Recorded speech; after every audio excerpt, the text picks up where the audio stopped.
¿Qué pasó, mi gente? Como siempre espero estén todos muy bien. El día de hoy hablaremos de la plaga de la locura, la enfermedad infecciosa que protagoniza el séptimo episodio de Primal, una de las mejores y más originales obras de animación de los últimos años, creada por Genndy Tartakovsky, creador de otras caricaturas que algunos de ustedes recordarán como El Laboratorio de Dexter o Samurai Jack. En este video identificaremos los síntomas de la plaga de la locura para intentar diagnosticar el agente causal de esta enfermedad, si es un virus, un prión, un hongo o una bacteria, y así entender cómo funciona. Pero antes pongámonos en contexto. Los eventos de Primal se desarrollan en un mundo prehistórico en el que conviven especies que en el nuestro se encuentran separadas por varios millones de años. Mamuts, jabalíes, homínidos y otros mamíferos coexisten con dinosaurios, con artrópodos enormes y hasta con entidades sobrenaturales. Sin embargo, creo que ninguna de estas bestias prehistóricas es tan peligrosa como la plaga de la locura, una enfermedad infectocontagiosa de origen desconocido que podemos observar por primera vez en un espécimen de Parasaurolophus que ataca e infecta a un saurópodo. La plaga de la locura muestra una serie de manifestaciones características que se instalan rápidamente en la víctima, entre las que destacan las relacionadas al sistema tegumentario, lo que sería la piel o en este caso las escamas y sus tejidos subyacentes que adoptan un color verde intenso. La dermis, los tejidos subcutáneos y los músculos comienzan a desprenderse del hueso, los cuales protruyen especialmente en las regiones distales del cuerpo y se hacen visibles. A medida que progresa la infección comienza a aparecer producción de gas que provoca burbujeo al intentar escapar de los tejidos licuados. El siguiente signo más evidente de esta enfermedad es la producción aumentada de secreciones. Los afectados muestran cialorrea, o sea, producción excesiva de saliva,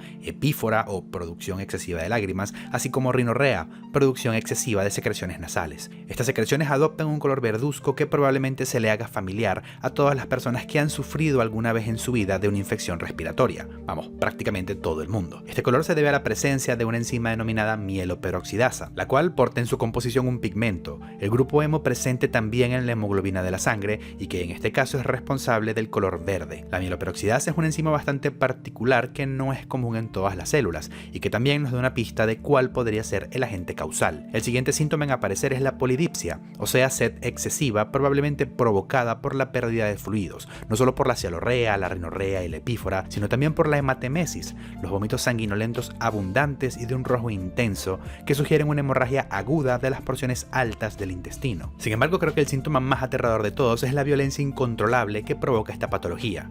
Incluso animales sociales y dóciles con sus pares, como el saurópodo víctima de la plaga de la locura, son capaces de matar a toda su manada de forma salvaje. La violencia extrema podría explicarse a través de una neurotoxina. Hay partes del encéfalo que regulan la conducta y el comportamiento, y una de las más importantes en este sentido es el hipotálamo, una estructura relativamente pequeña y evolutivamente antigua, por lo que también es de esperar que esté presente en dinosaurios. El hipotálamo regula desde las contracciones del útero durante el parto hasta el hambre y la sed, pasando por la secreción de una buena parte de hormonas, la frecuencia cardíaca y respiratoria e incluso la producción de leche. No por nada se le considera el centro de la homeostasis y es un órgano del que podríamos hablar por horas. Sin embargo, para explicar a la plaga de la locura, la parte relevante del hipotálamo es lo que se conocen como centros de castigo, ubicados en las regiones más laterales de esta pequeña estructura. Estos centros de castigo se relacionan con la sensación de hambre, pero también pueden desatar un fenómeno denominado patrón de cólera, una respuesta emocional intensa en la que la más mínima provocación desata un ataque feroz y desenfrenado. La activación de los centros de castigo también aumenta la tolerancia de un individuo ante el dolor. Y por cierto, estos centros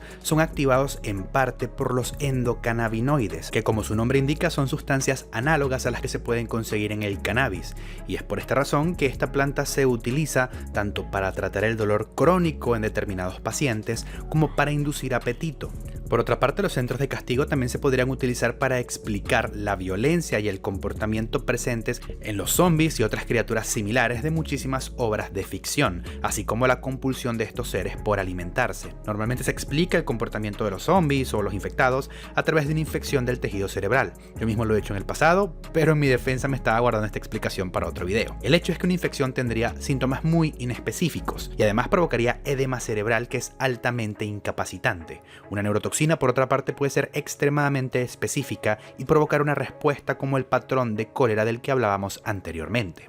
Normalmente el patrón de cólera es inhibido por la acción de otras partes también del hipotálamo, sobre todo de las regiones ventromediales, digamos las más centrales de la estructura, que por cierto se relacionan con la saciedad y el placer. Un último detalle con respecto a los síntomas de la plaga de la locura es que estos se instalan rápidamente.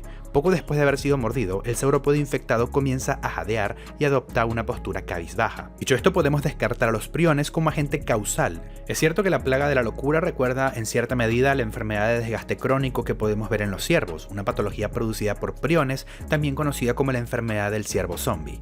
Los priones son proteínas anormales e infecciosas que requieren de meses, si no años, para expresar sus síntomas, y cuando estos aparecen son de progresión lenta e insidiosa. Además, las enfermedades priónicas son neurodegenerativas y por lo tanto tienden a provocar torpeza y letargo. Por otra parte, podemos ver que la plaga de la locura se transmite a través de mordidas, lo que descarta a los hongos que suelen ingresar a través del sistema respiratorio en la forma de esporas o a través de inoculación traumática en una herida contaminada con tierra o detritos. Los hongos tienden a ser patógenos oportunistas que atacan a individuos inmunosuprimidos, y las infecciones sistémicas de todo el organismo, como observamos en este caso, suelen ser raras y estar precedidas de una infección local.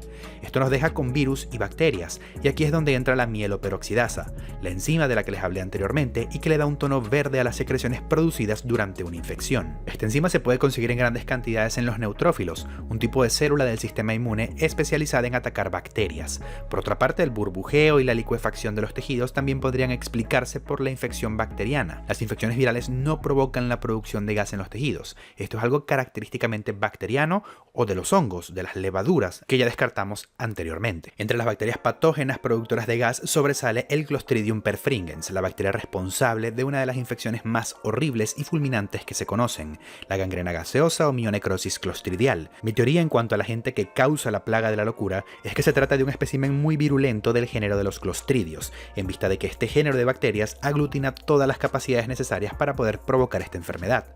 El comportamiento violento, como mencioné, probablemente sea producido por una neurotoxina, y los clostridios son precisamente conocidos por producir neurotoxinas increíblemente potentes. La más conocida sin dudas es la toxina botulínica producida por el Clostridium botulinum, con una dosis letal media de 1 nanogramo por kilo. Esta toxina impide la contracción muscular, lo que provoca parálisis flácida, y por tanto la muerte al no poder respirar o al interferir con el funcionamiento del corazón. Esta toxina, por cierto, a lo mejor la conocen con el nombre de Botox, y es lo que algunas personas se inyectan en la cara para tener menos arrugas. El Botox tiene fama de ser la toxina más potente conocida, pero lo cierto es que ese título se lo lleva la toxina Epsilon producida por el ya mencionado Clostridium perfringens, con una dosis letal que desciende hasta los solo 0,2 nanogramos por kilo. Otro ejemplo de neurotoxinas entre estas bacterias es la tetanospasmina, producida por el Clostridium tetani, agente causal del tétanos. Esta provoca, al contrario que el Botox, contracción muscular incontrolable. La contracción muscular, por cierto, es un proceso regulado por un neurotransmisor llamado acetilcolina, mismo que también regula la producción tanto de saliva como de moco y lágrimas, por lo que estos síntomas también podrían explicarse por los efectos de una neurotoxina. Entre las bacterias que afectan al hombre, el género de los clostridios es el más toxígeno, con hasta 25 toxinas identificadas con capacidades neurotóxicas, citolíticas, hemolíticas y enterotóxicas. Este último término se refiere a compuestos que atacan al sistema digestivo, lo que nos permitiría explicar la hematemesis. Y otro hecho que concuerda con esta teoría es la rápida aparición de los síntomas, en vista de que, a diferencia de los virus, una bacteria productora de toxinas no tiene que reproducirse para hacer daños, especialmente cuando los compuestos producidos son letales en dosis de nanogramos. Pero si aún así piensas que la enfermedad se instala demasiado rápido como para ser una bacteria, el Clostridium perfringens es la bacteria con la tasa de división más alta conocida. Es capaz de duplicar su población cada 6.3 horas, lo que representa un crecimiento exponencial increíblemente rápido, y por esto es que la gangrena gaseosa tiene un periodo de incubación que puede llegar apenas a 6 horas, gracias a una mezcla de rápida reproducción y de toxinas extremadamente potentes.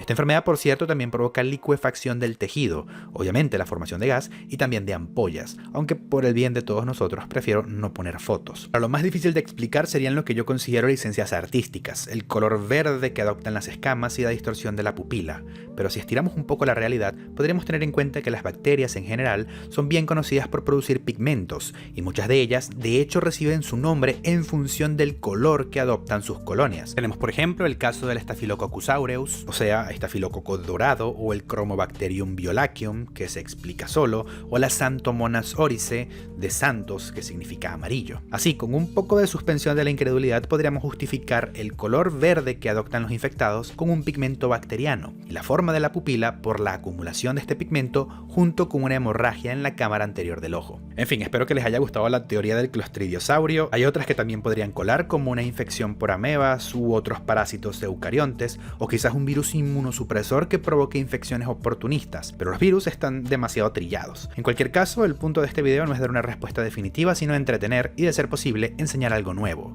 Los próximos videos los intercalaré entre Fallout y el análisis de los Terran. Muchas gracias a quienes llegaron hasta aquí, especialmente a mis Patreons que me permiten seguirme dedicando a esto. Recuerden alimentar el algoritmo con un comentario. Yo me despido, mi gente, y nos vemos en el siguiente video.